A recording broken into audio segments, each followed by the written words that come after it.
Where's Vashi? Hold on. Here, sorry. Oh. Is this good? Am I seated properly? Looks great. Okay. Good afternoon, wherever we are. Good morning, good evening. Thanks for joining us here. It's our third Ask Vashi Anything About Filmmaking session. I'm Vashi Nedomansky, if you don't know. I'm a feature film editor based in Los Angeles. Just finished my 11th feature film, getting ready for my 12th. I'm tired, but hanging in there. I really appreciate everyone joining, asking really good questions. We got some already over the last couple days. We can fire up some stuff today as well, whatever you guys want to bring in and ask about filmmaking.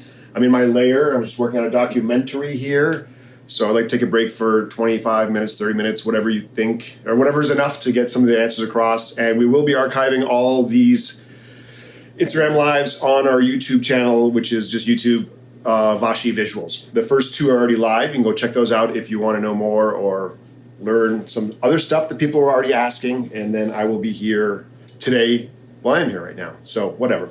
Also, let us know where you're actually watching from, just to get a sense of, is it North America? Is it Europe? Is it Australia? China? I don't know. Like, let me know where you guys are from, just so I have a frame of reference and I could think about different ways to answer your questions or speak different languages. We'll see. So it's now, like 2:05 almost. So if you guys want to start asking questions, if we have some people on, do we have anyone on? Is anyone watching? Czech Mike says he's from Czech Republic. Czech Mike from Czech Republic. Sweet. Czechs representing. Hell yeah. Oh, I know. I was born in Bratislava, which is now Slovakia, but I was born in Czechoslovakia. So, but I spent a lot of time in Prague and played hockey in Litvinov. So lots of things going on back home. Digital Marionette says they are joining from LA today. Nice. They were on last week. I remember that name. I think they had a good question too. Every question's a good question. But sweet.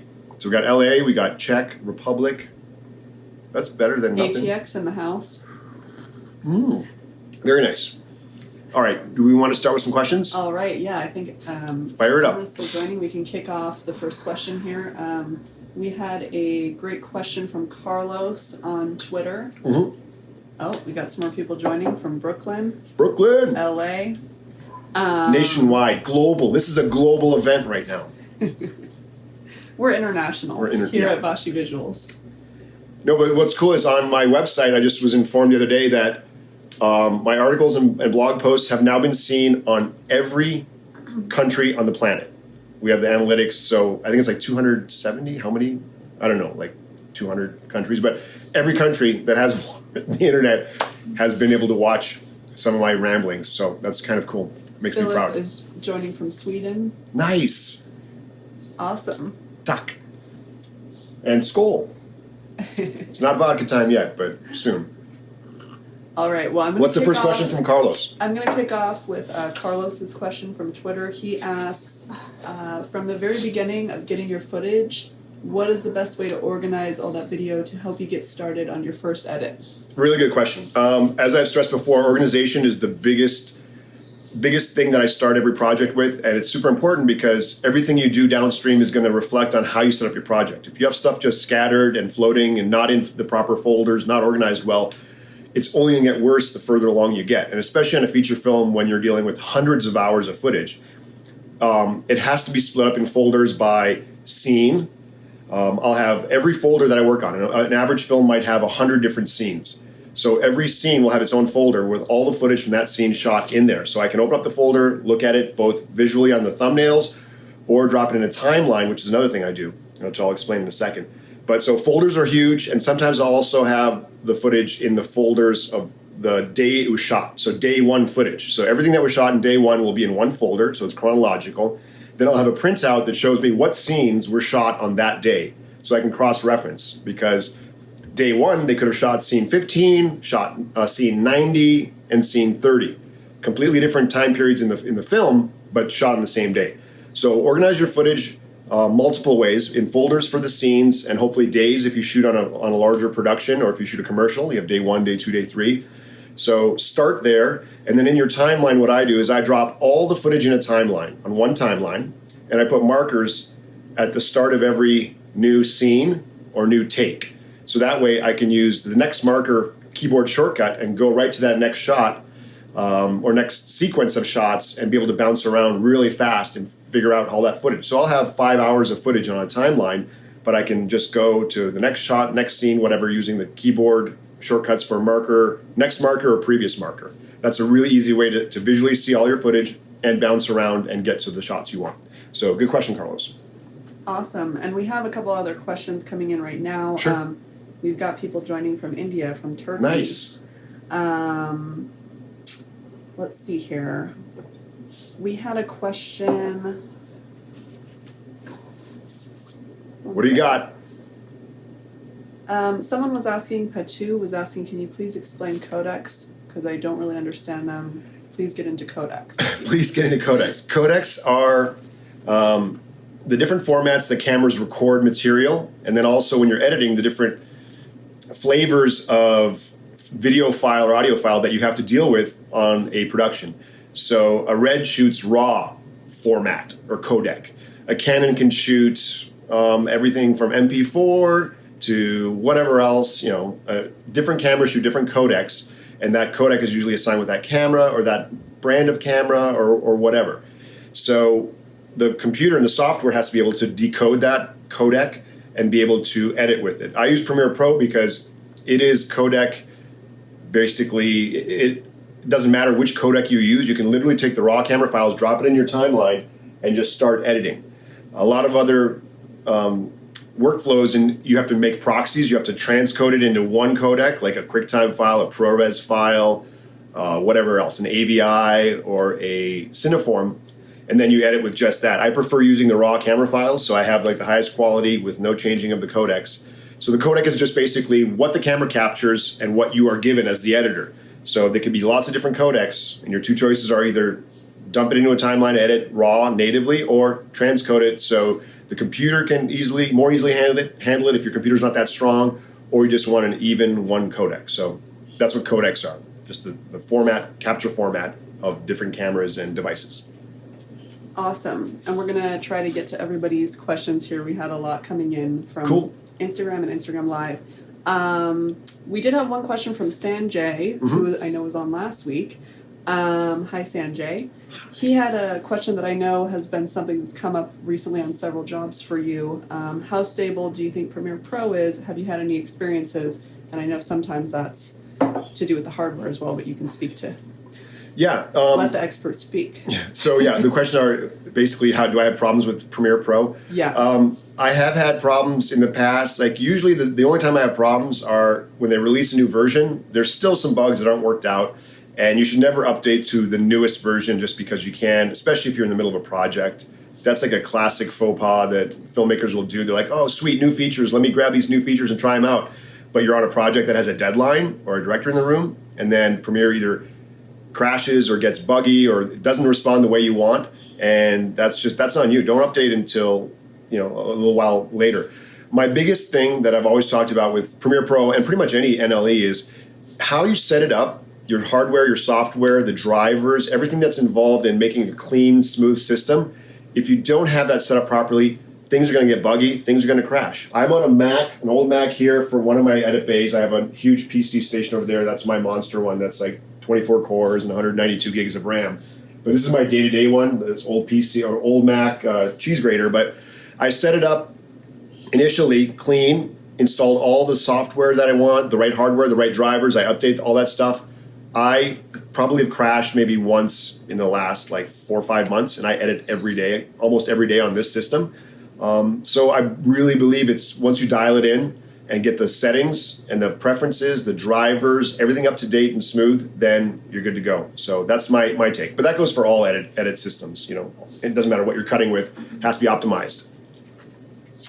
Awesome. And then we had a question on live from Gun Dan. He asks, how far will you stray from a script in your first cut when you feel it works better? Sure. Usually the first cut of a feature film, you want to include everything that's in the script, and if it's not in the script, everything that was shot, because there's stuff that's written in the script that they don't shoot or they change on the day. So you have to be familiar with the script and also be familiar with all the footage that was shot.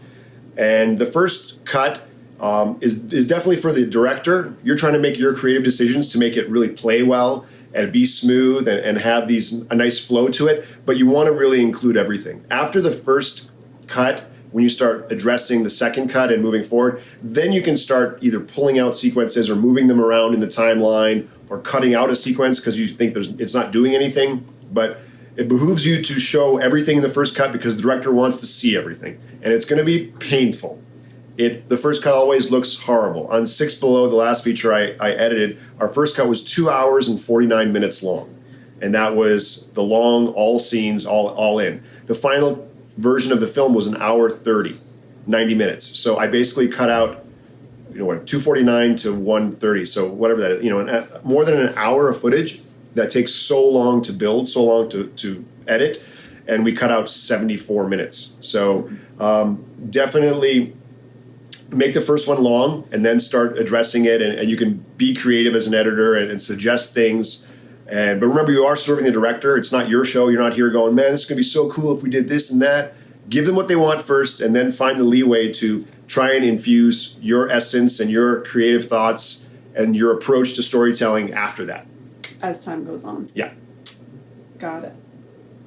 Interesting. And then Sanjay had a question, do you use metadata, and if you do, could you show a tutorial that would be helpful? So yeah, that would be something we can do in the future. We can do that in the future, but metadata, the way I use metadata is a lot of the footage and stuff will come tagged with metadata, and we have columns in Premiere Pro or on any other editing software where it'll show you the metadata that's attached to that file, so you can quickly sort through and search to find only specific files, specific names, specific scenes. So metadata is just a fancy word for information that's associated with your footage, and you decide how you can break it up, search it, categorize it, put it wherever you want.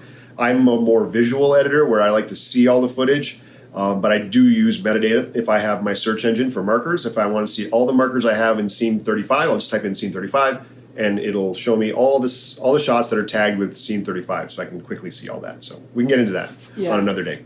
Definitely. Elliot had a question. Please give tips to a beginner filmmaker as to how to break into such a saturated industry. Thank you. You're answering your own question there. It's so saturated that it's really hard to get into. The only thing you can do is have relationships with people that you want to work with or that are already in the industry, and also have some display of what you have already edited. No one's going to hire you if you don't have any credits, no reel, no work. Sorry, not credits. If you haven't cut something that you can show someone. And that doesn't matter if it's a YouTube video, if it's a music video, if it's a 1 minute whatever video. Even you gotta do something for yourself. Oh my God, yeah, even whatever it is. No one's going to hire you if you say, listen, I know all the software, I can tell a great story, I'm really good in the room, I live close by, it's easy for me. They're like, great, we don't care. Show me something you've cut. Show me something you've edited. Show me something that you can tell a story. And that story can be 15 seconds. I've cut 15-second commercials for national TV, 30-second commercials, 60-second, long form, music videos, everything. You got to have an indicator. So show them something that you can do, especially in the field that you're trying to get into. They're also very specific. No one just hires, I'm a feature film editor, but I cut documentaries and I cut all the different kinds of stuff. And my agent sends me out for different jobs to different people. You can't say I'm a feature film editor and then walk in to a place that cuts commercials and they're like, well, that's great, but have you cut a commercial? And you're like, no. So have something to show for the industry and the format of the filmmaking editing style that you want to be in. You have to have some examples to show, otherwise you're literally dead in the water. And having the examples to show, I think, also feeds into that process of getting an agent over time, right? You never know. Someone could see it. Who knows who will see it, who will pass on that link. Someone will reach out to you. I had so many jobs and so many inquiries from someone saw something that wasn't a feature film that I cut, and they're like, that was really cool. Can you do something like that for us for a 1 minute video? So put your stuff out there. Be proud of it, Awesome. Jay Marietto had a question on live here. He asks, what have you learned about story, screenplay, structure from being an editor? And what are the coverage mistakes filmmakers make? That's two really good questions. I'm also a screenwriter, so I write my own scripts for my own projects. And I think that reading scripts is a great way to understand storytelling, the process, and especially reading scripts for films that you already know. You'd be really surprised if you grab anything from Jaws, Star Wars, Godfather, anything, doesn't matter what, anything current. Just grab it, even though you know the film, read the screenplay. There's so many things that are in a screenplay that don't get translated onto the screen. There's so much subtext. There's so much clarity. Like you'll read it, you're like, that's the movie. But it's written in a certain format. There's a certain way to write it. It's you got to be able to understand that. So storytelling starts at understanding story, starts from reading stories, not only screenplays, but books, short stories. I think some of the best short stories make the best films. These books or short stories are 60 pages long. It's almost like a page a minute, which is the average for a screenplay. 1 minute of screenplay on a script usually works out to 1 minute of time on the film. So read a lot, understand your stories. You have to also experience life, live stuff, so you can have things to pull from. When I'm editing, I'm trying to tell a story, but I'm pulling from all the other things that I have accumulated in my life. I call that, the osmosis of information, where the more you know, the more you've experienced, the easier it is to tell the story because you're pulling from actual events that are emotional and not technical, where you're like, oh, this guy said this and this guy said that. That doesn't work. You have to live a little bit to be able to pass that on. The second part of his question, I can answer real quick, was storytelling and then... coverage mistakes. Oh, coverage mistakes. Make. If you have a good director, like obviously they'll pick up a lot of stuff. The biggest mistake I would say is like over coverage. People shoot every angle of everything because on the day, spray and pray is what they call it. On the day, they want to get every angle so they can have options later down the road. So they'll shoot so much, and they'll sometimes use 2 or 3 cameras. So you're looking at a scene, a very simple scene of two people talking. You'll have a close-up of one, a close-up of another, a 2-shot of both of them, and maybe a wide shot, and then another over-the-shoulder shot and an over-shoulder this way. You literally have 6 angles for 2 people talking. And when you watch the final output in feature films and TV a lot, you'll just stay on the 2-shot. There'll be a nice, beautiful, classic 2-shot of them talking for a minute, and you won't even realize it. It's that it's a oneer, that all happened in one. And all that time that it took to shoot those other 5 angles and all the effort the actors made to perform the moment and be, active in that moment, all goes to hell because all you needed was this. So I would say it's overshooting more so than not enough shooting. Because if you don't have enough shots, you only have a certain amount of choices. Alfred Hitchcock classically would only shoot the shots he knew he was going to edit and nothing more, because then it could only be edited one way. So the studios could never change his films. Sure, you could tweak a little bit here and there, but he only shot the shots that he had storyboarded already, that he knew he wanted, and that he knew would cut together in a certain way that he already was prepared. He said actually that filming was the boringest part of the process because he already had written it, scripted it, storyboarded it, and actually cut it, like with the storyboards in his head. He said actual filming is boring to me. So overshooting is a problem. Undershooting, if you don't have enough footage, then your job then is to get creative with the edit in any way you can to help tell the story. So that's always a challenge on people that undershoot or don't have a good understanding of shot size, selection, Utmost mixtures. Organization. Yeah, it goes to that. So if you don't have enough footage, you got to get creative, which is also fun. All right. Well, we're gonna get to some of our many questions we had on Instagram, and then we'll shift back to the live. Okay. We've had a couple questions here. Fire them out.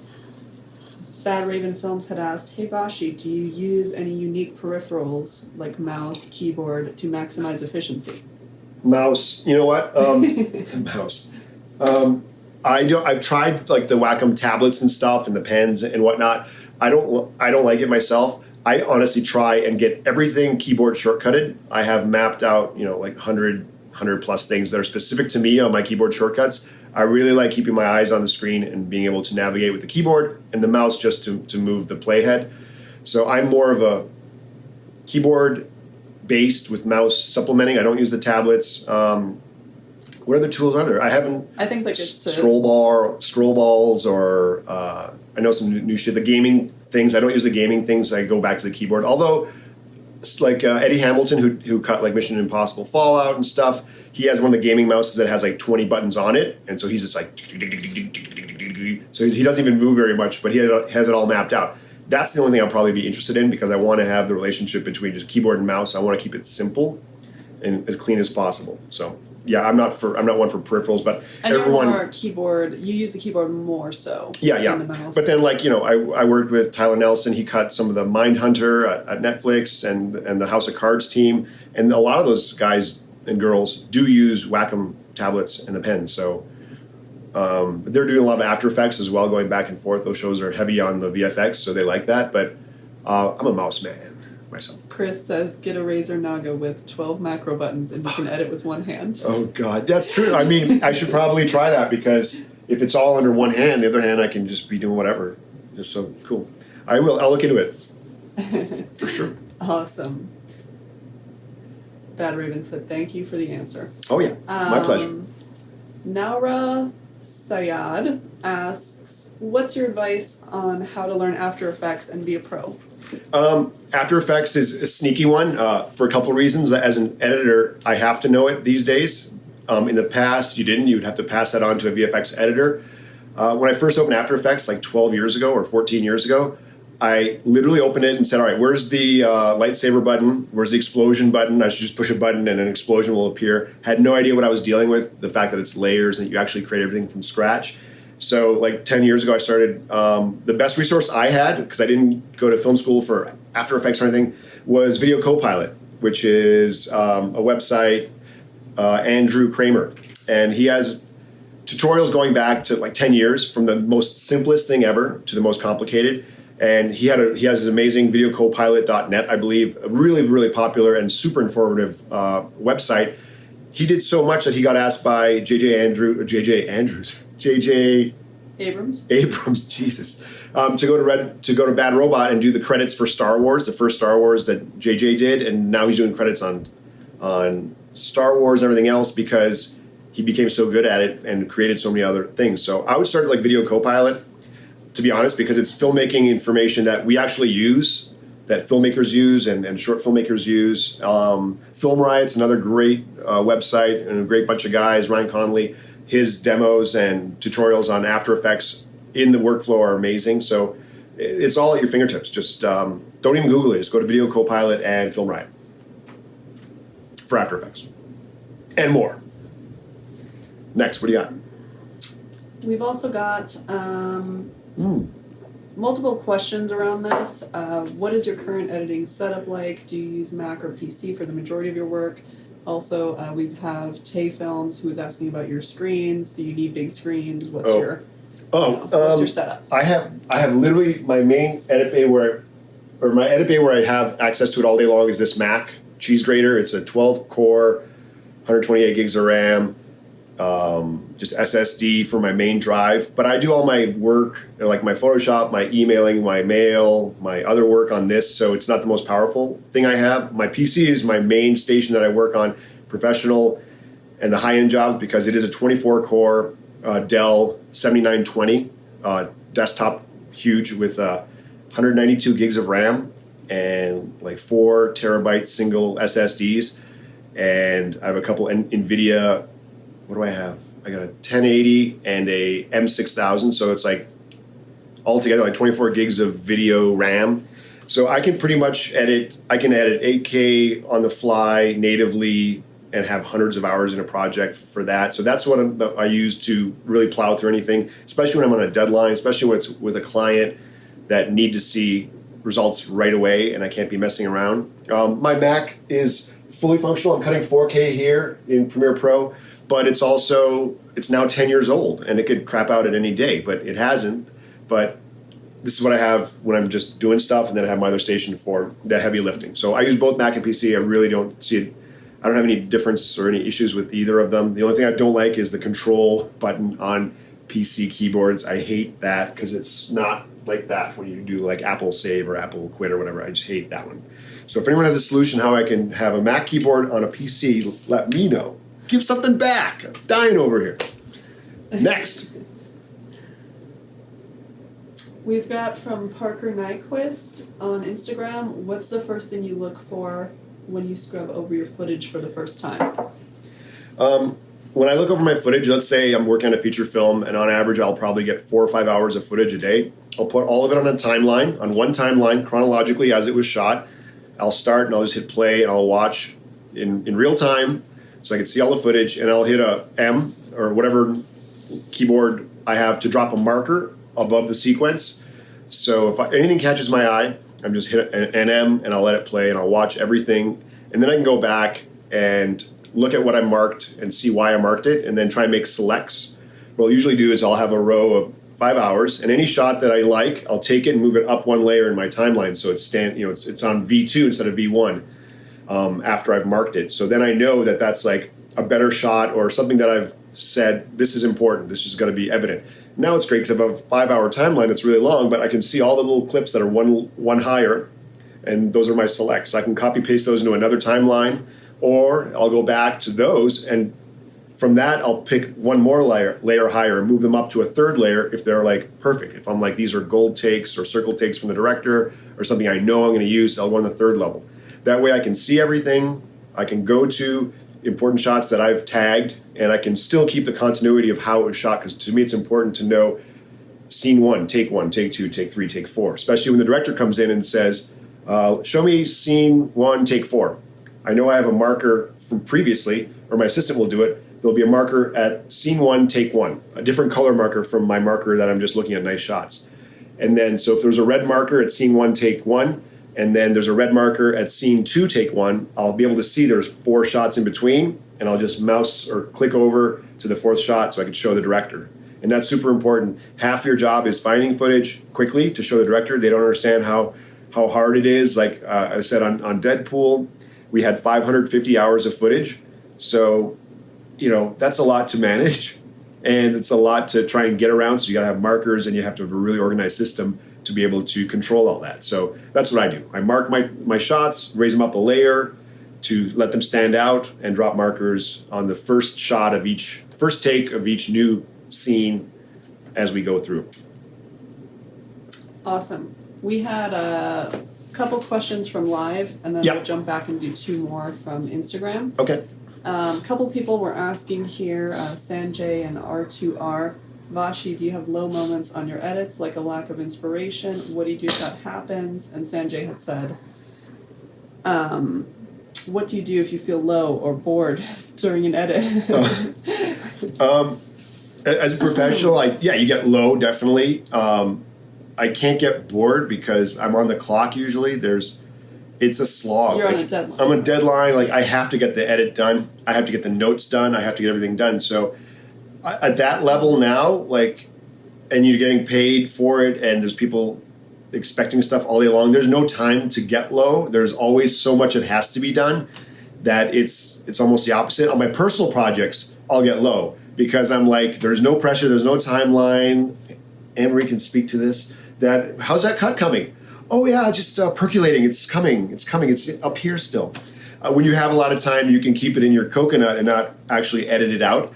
I can't laugh. It's too close to home. I know, right? So with professional feature films or whatever, there's always a deadline. There's always something that can be done. In terms of feeling low, if you're not happy with the scene, the best thing you can do is move on to another scene. Come back to the other one.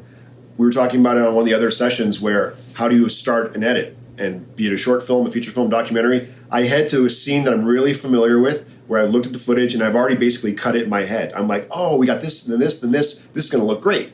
I'll go cut something that I know I can attack, make it look good, make it work, make it play, and that gives you that confidence to tackle other things. If you start with a scene and it's not going anywhere and you just can't crack that scene, go to another scene. And you come back to it later. Come back to it later. And I'm telling you, when you walk away from it, things will be percolating in your brain. So don't wait too long. Can I talk? Please zip it. But yeah, let it marinate in your brain, and then when you come back, something will pop up eventually. So step away from it if you can, then come back. We had a great question from I am Guarov. Sorry if I'm mispronouncing. How to be faster at edits and keep the clients happy at the same time. I always lose out on the first one. Any tips? Again, organization, keyboard shortcuts. Just like we were talking about before, knowing where the footage is. Being fast is being knowledgeable with the footage, knowing what was shot, where it is, being able to quickly grab shots or variants of that shot and change your edit. So as an editor, your basic tenets that we do all day long is literally in, out, insert, delete, and then shorten up, trim stuff.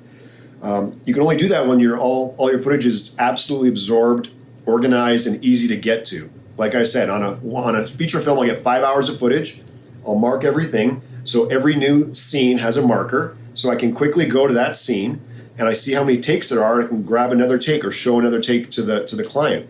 My first job is to be organized, not even worry about storytelling, because if you can't show the director or the client where another option or change the edit, then you're dead in the water, and that's how you get that feeling. The only way to do that is to organize, prep it.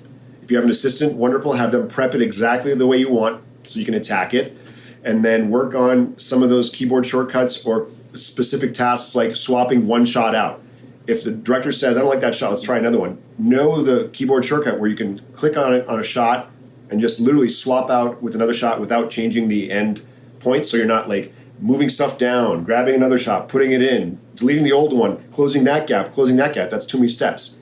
Use keyboard shortcuts to replace a shot with the same in and out point in your edit by knowing where that replacement shot lives in your timeline or your bins. So that's a really important task to be able to, if you want to be a professional and be hired again, you have to know how to do that quickly. And that's, I'm sure, something you can practice on your Yep, own work absolutely. in between jobs. Absolutely, yeah. Yeah. We had a very relevant question from Paul from Twitter. Okay. As an editor who works meticulously on every frame of a project, are you hypersensitive in how your work is projected? Have you ever walked out of a theater due to poor projection? Yeah, I mean, I am hypercritical. I don't like it seen, I don't like seeing it in a bad representation of all the work of everyone, not only the editor, but obviously the DP, the writers, the actors, the director. Now with DCPs, it's happening a lot less because it is a baked file that's an industry standard that should be projected at certain lumens in the theater. My biggest complaint is low light levels. The theaters actually turn down their bulbs, their lamps in their projectors because they'll last longer. So there should be enough light, but a lot of them will turn it down so they can make it last twice as long because they are really expensive, the bulbs. But I'm sure you have like a favorite or nearby theater where you go and you're like, it's just low. It just like looks gray. And you're like, come on, really? And a lot of movies are now shooting a lot of darker scenes, And there's a tendency, even like Solo, the Star Wars story, there's a lot of movies where scenes are so dark that you're trying to see into the darkness. So a combination of low-level light lamp bulbs in the theaters and creative and cinematography choices make it sometimes really difficult. In like the larger or the really good theaters, it's not a problem, and I tend to find those theaters that take pride in projecting properly because it can ruin the experience. And I'm sure, I've walked out of places where I'm like, this just sucks. I'll just wait for it later or go find another theater. So it is frustrating, but it's not from the editor or the DP or the production side. It's always from the establishment side of not taking care of their gear. Definitely.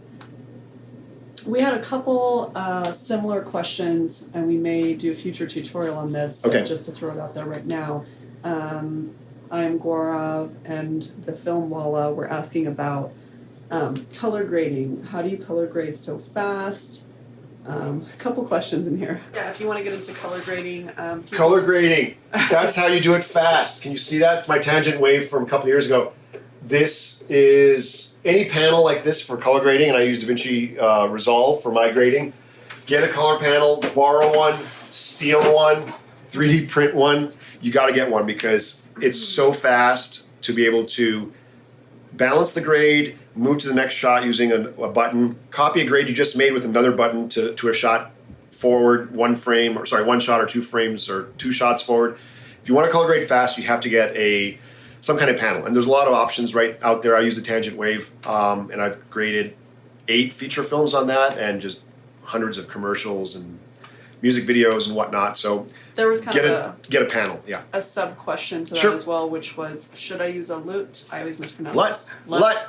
And edit on it or edit from scratch? And I know that's something we have a lot of links to those. that we can post. We can post that. Yeah, LUT's just no. I don't care what anyone says. LUT is just a preset. It's just a preset. It's some color science to it. Some of the LUTs have some actual color science where they mimic a certain film stock or whatever. A lot of the LUTs that people are offering are just presets. If you go into Lumetri and just change a color, add this contrast, save it as a preset, that's what a LUT is. You could save it as a cube. So LUTs to me are, with the exception of a couple companies that make some really good ones, I think they're a joke. They're just like people trying to make money and they just make ugly LUTs. what you have to do is you have to start from scratch. If you have 5 shots in a sequence, I'm just going to make it really simple. You have 5 shots. They're all different, either different camera or different time of day, whatever. You got to balance them out so they all look basically the same by themselves. And that's manual task. After that, you can put a LUT on all of them so they all retain that same even look, but are given like a cinematic or just a color grade. But a LUT does not work until you balance each shot by themselves without anything else. So anyone who just throws a LUT on something they've edited is that's not color grading, that's not good, that's bad. You have to balance every shot naturally and just get a neutral image that has enough dynamics for you then to build on top of that. So, yeah. All right, let's get to 2 more questions and then we're going to wrap up here. Cool. We had a couple people asking on here, do you have apprenticeships or internships, those type of assistant jobs opening up? Right now I don't. I finished one recently. It's usually when I'm on a bigger project that I'll have either apprentices or internships. A lot of the studios and production companies actually don't even allow interns, unpaid interns now. It's like a law, so you have to be hired, which goes through a whole other process of layers of interviews and stuff. I do get that all the time, and I really appreciate like someone wants to shadow me or just help out in any way. And maybe it'll be something in the future, but right now it's almost like you can't do it because you'll get in trouble if you're like, yeah, just come on over and hang out. But I will try and give as much feedback as humanly possible to anyone that wants to reach out on any of our formats to give specific answers or whatnot. And if I do have internships coming up, if I'm in between projects and working on something, then I'll definitely let everyone know and we can do something about it. Yeah, and just so you guys know, we are also getting ready to launch a couple options on Patreon. And through there, you'll be able to have a once a month shadowing, obviously video, kind of like a Skype interaction, but you'll be able to shadow Vashi and what he does for like a 45-minute stint. So that's and a whole bunch of other stuff. We'll let you know when it's out. A lot of other stuff, more to come on that, but that's a situation where you can see Vashi in his natural habitat editing. And I'll give away free LUTs that suck. You really know how to sell it on here. I know, right? Okay, last question. Last question we had from WB Chris XO. Do you look at your daily editor's logs while making an assembly cut? Do I look at my daily editor's logs? I only use my log as reference if I either can't find something or want to make sure that I do have everything. A lot of the time the log will have like the director's circle take or star take, something that they on set said, oh, that's great. But more often than not, it's usually like the last take before they move on. And so that's natural. But if you get a star take or something earlier, I'll want to at least mark it in the timeline. It may never make it into the edit because taken out of context, one moment during one set of shots, you never know what that's going to be like or how it's going to play later. The energy level of the emotion of that moment may not match the shot that you currently have in a cut that's working. If you have like low energy on this side of a shot, low energy on this side, and you put a high energy shot of another character, it totally wrecks the flow of everything. So on the day, that high energy shot might have been like, oh, that's great. But what's needed in the edit is something a little lower energy to maintain the flow of the storytelling process. So I use my Bible, my book is always on my desk. It's always there for reference. I just use it to double check and make sure I have everything and get the notes from the scripty on the day from the set and to make sure I'm on the same page as the director. Awesome. Yep. Check Mike says it's 11:40 p.m. in Czech and you just made him get up and go finish his work. Get up and finish it, Czech Mike. Ježíš šmarja, ty pičáku jeden. He'll be done by midnight though, so it's all good. Awesome. Good job. I inspired Czech Mike, so my work today is done.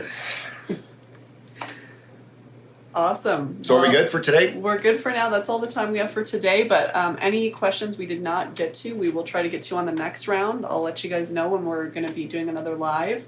And thank you, everybody, for joining from all over. Yes, thank you so much. And we'll get this up on our YouTube channel later this week. It's the third one. So there's two that are up now. This will be a third one. And we'll just keep her going. Like I'll try and go once a week, middle of the week, and we'll give you heads up. But great questions. I really appreciate it. And I hope I helped someone besides Czech Mike get up and finish his work. But that's awesome. So thanks, everyone. Have a great rest of the day. Thank you.